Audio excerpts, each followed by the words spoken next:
Welcome to the 2024 Economic Depression and Preparation Channel. This is your host, Tony. Thank you for joining me on this July 7th, 2024 weekend as we head past July the 4th and deep into the third quarter of summer here, the beginning of summer, and heading into the third quarter. We're going to be talking about inflation, when does the Federal Reserve rate cuts could be taking effect, if at all, this year, and also gas prices are rising as people hit the roads between this and Labor Day as, school is out for a lot of kids and things are going busy. So there's a busy time economically, politically, spiritually, emotionally, and all over. And so we're looking forward to it here.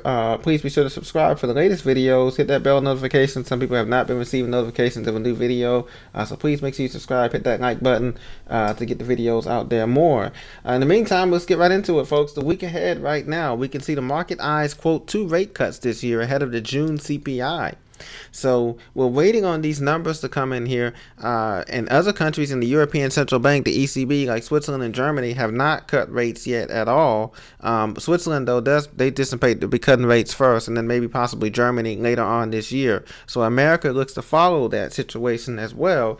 But of course, the political situation is in flux too here in this country. So there's a lot going on. U.S. non-farm payrolls were in line with expectations. A 3-month average of private sector job gains slightly above 145K.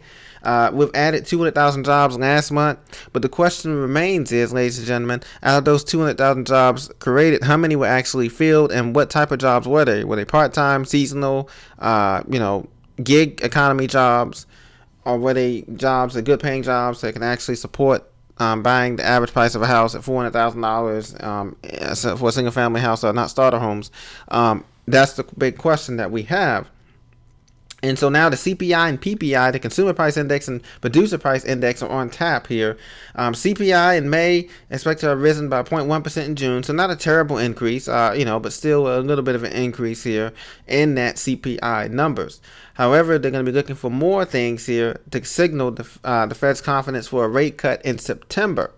Some analysts and economists believe the rate cut's coming in September. Others believe that it's coming after the elections in late November, December for the first rate cut. And these rate cuts are talking about, it's not going to be anything groundbreaking or ground shifting. You're looking at maybe between 25 and 50 basis points for those rate cuts. Some expect 2 rate cuts. Others expect 1 rate cut. But if the United States is the first to cut rates, I guarantee you, Japan, the Eurozone, the UK, they will all follow suit here as it becomes available. Now, Chairman Jerome Powell to testify as inflation hiring begins to cool down. So inflation remains elevated. We've known that for the last year or two. Inflation has been 3 years. The inflation has been steadily increasing or remaining the same. And either way you spin it, prices are higher on food, gas, groceries, utility bills. And also the cost of moving goods and services for small businesses is increasing tremendously as well.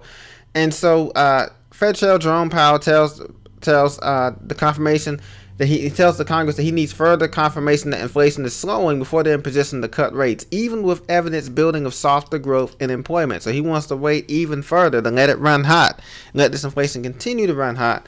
And so he can be sure before he cuts, because once he cuts, the cutting won't stop. And we may end up until it's not back to 0 interest rates. So you may end up in the long-term lower interest rates. That's going to suggest that the dollar is not as strong as many around the world have predicted it to be. So Powell said that recent data suggests inflation is getting back on a downward path, but he and his colleagues would like to see, quote, that progress continue.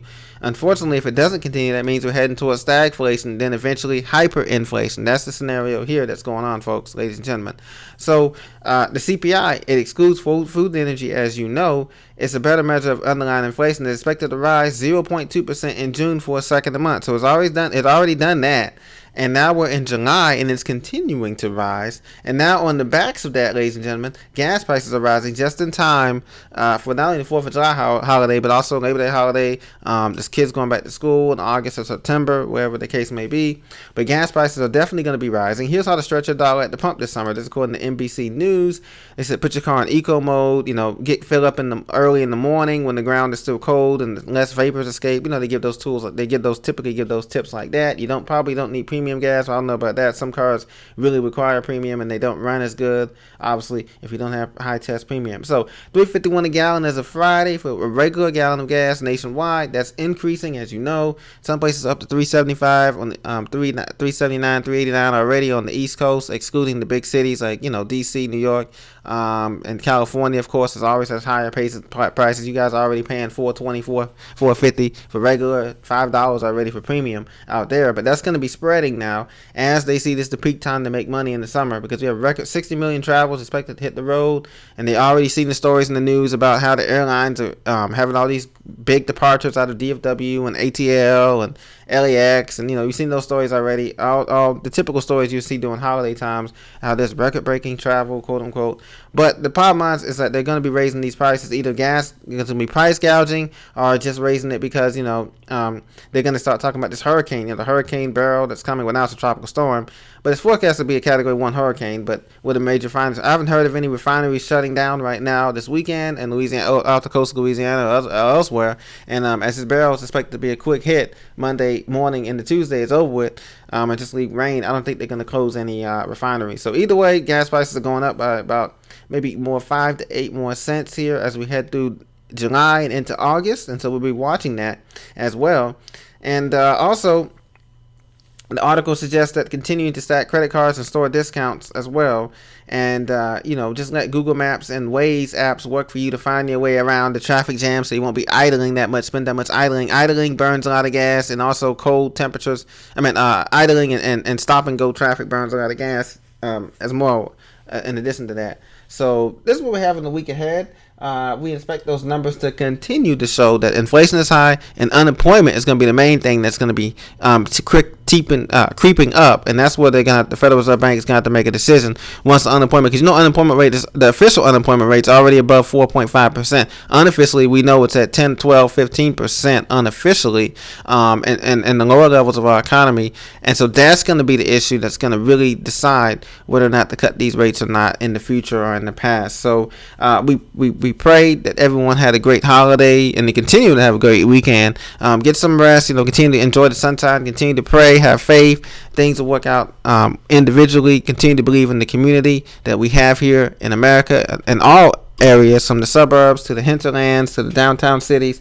We have a great community here in America, and continue to build on supplies as you see fit. The essential supplies. Take care of the basics. My grandfather used to say, take care of the basics, or the basics will take care of you. So continue to worry about the basics: food, water, shelter, securities, and